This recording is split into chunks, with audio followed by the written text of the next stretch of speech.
Then this is 110 square meter. And 97 square meter floor area. Tapos may kwarto dito. Ito yung bedroom.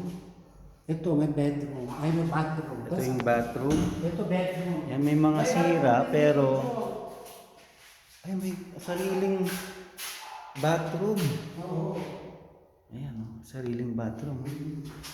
Pa-renovate pero konti na lang pa-renovate dito. Para sa bisita. Ayan, bathroom.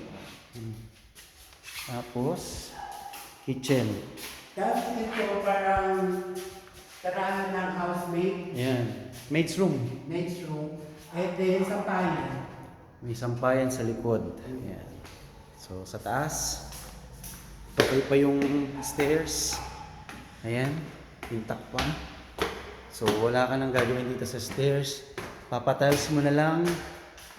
Ayan, so another room. Ano lang, Ito yung papaayos lang.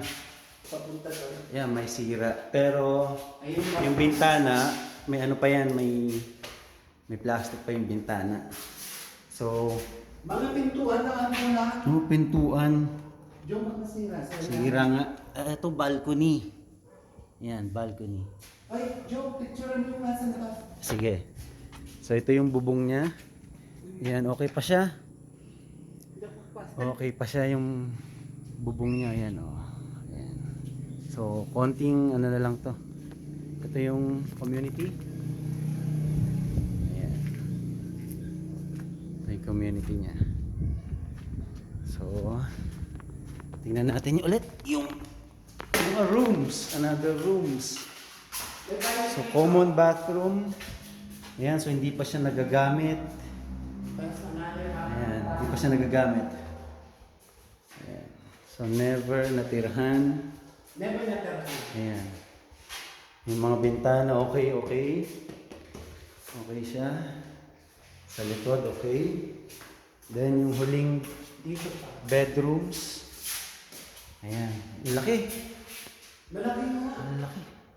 Konti na lang yung papaayos. Tapos Yung mga ano lang. Joe, Mga, pag pinaayos nila, ganito ka lalabasan. pag pinaayos ganyan. Ang laki. Tapos